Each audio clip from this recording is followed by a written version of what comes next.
शनिवार को पुटकी थाना क्षेत्र अंतर्गत श्री नगर कॉलोनी में टेम्पो चालक ललन पासवान ने अपनी ही पत्नी की धारदार हथियार से क्रूरतापूर्वक हत्या कर फरार हो गया।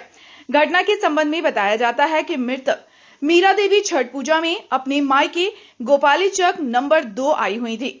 शुक्रवार की रात को पति ललन पासवान अपनी पत्नी व बच्चे को लेकर पुटकी श्रीनगर अपने आवास आ गए एवं रात में ललन पासवान बच्चे को अपने से अलग दूसरे कमरे में सोने के लिए भेज दिया। सुबह शनिवार की अहले सुबह करीब 5 बजे बच्चे सोकर उठे तो देखा कि घर के सारे लाइट बंद है और घर में अंधेरा पसरा हुआ था।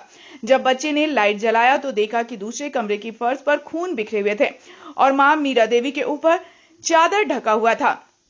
जब पुत्र लखी पासवान उम्र 13 वर्ष व छोटा पुत्र अक्षय पासवान उम्र 7 वर्ष ने चादर उठाकर देखा तो मां के सर फटे हुए हैं और खून से लहूलुहान थी। बच्चों के पिता ललन पासवान घर में नहीं था।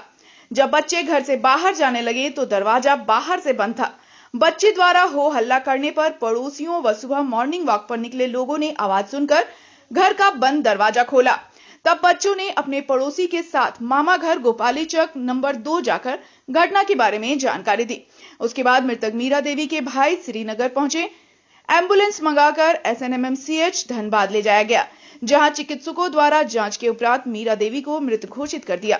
घटना को लेकर मृतक मीरा की मां सोनी देवी ने बताया कि वे अपनी बेटी मीरा की शादी 15 वर्ष पूर्व ललन पासवान के यहां की थी। वह आए दिन मारपीट किया करता था। छठ पूजा में मेरी बेटी गोपाली चक नंबर 2 आई थी। इसका पति ललन पासवान शुक्रवार की रात करीब 9:30 बजे बहला फुसलाकर ले गया और बोला कि कल पहुंचा देंगे, अब से मारपीट नहीं करेंगे। उसके बाद आज सुबह घटना की यह जानकारी मिली कि ललन ने मीरा की क्रूरतापूर्वक हत्या कर उसकी जीवन लीला ही समाप्त कर दी है। 10 दिन पूर्व पुटकी थाना में पत्नी ने अपने पति पर मारपीट की शिकायत की थी। मृतक के भाई सिकंदर पासवान ने बताया कि मेरी बहनोई ललन पासवान बहुत सारा कर्जा लिए हुए था, जिसको लेकर आए दिन दोनों में झगड़ा होता था। कर्जा न चुकाने के कारण बार बार मेरी बहन को बोलता था कि तुम उसके पास चली जाओ, मेरा कर्जा माफ हो जाएगा, जिसका मेरी बहन विरोध करती थी तो उसके साथ गाली गलौज और मारपीट किया करता था, जिसकी शिकायत पुटकी थाना में दी जा चुकी थी। कल रात में धारदार हथियार से मेरी बहन को मारा है, जिसके कारण उसकी मौत हो गई। 2 छोटे-छोटे बच्चे जो अनाथ हो गए हैं, उसका पालन पोषण कैसे होगा, कौन देखेगा? हमको कानून से न्याय चाहिए। पोस्टमार्टम होने के बाद मृतक के मायके गोपाली चक नंबर 2 पहुंचते ही परिजनों की रोने से चित्कार से पूरा माहौल गमगीन हो गया। दाह संस्कार के लिए तिलमचो ले जाया गया। पुटकी थाना प्रभारी मनोहर करमाली ने बताया कि मृतक के भाई सिकंदर पासवान के फर्द बयान के आधार पर पुटकी थाना कांड संख्या 124/24 दर्ज कर पति ललन पासवान के साथ 3 अन्य के विरोध मामला दर्ज कर घटना की जांच व गिरफ्तारी के लिए छापेमारी कर रही है। तो क्या हुआ है बताए? मेरा बहनोई ललन पासवान उसका नाम है, बहुत सारा कर्जा लिए हुए था, जिसका विरोध मेरी बहन करती रही और कर्जा ना चुकाने के कारण वो बहन को मेरा बार बार बोला जाता था कि तुम उसके पास चले जाओ, मेरा कर्जा ख़त्म हो जाएगा। इसके कारण मेरी बहन बहुत विरोध करती थी और उसके बाद अगर विरोध में मना करने के बाद वो फिर मारना पीटना गाली गुप्ता करना शुरू कर देता था।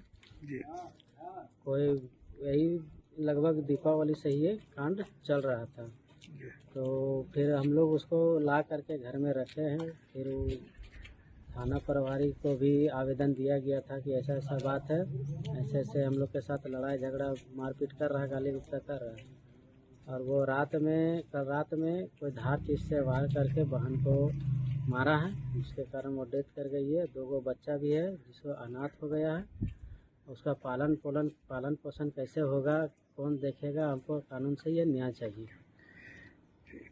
क्या नाम हो गया आपका? सिकंदर पासवान। कौन है मृतक का? मृतक मेरी बहन हुई। और जो बात में आपका ललन पासवान वो अभी कहाँ है? ललन पासवान अभी फरार है, कहीं है नहीं वो। ललन पासवान अभी फरार है। पुलिस उसको बहुत जल्द ही गिरफ्तार करेगी, उसकी खोज हो रही है।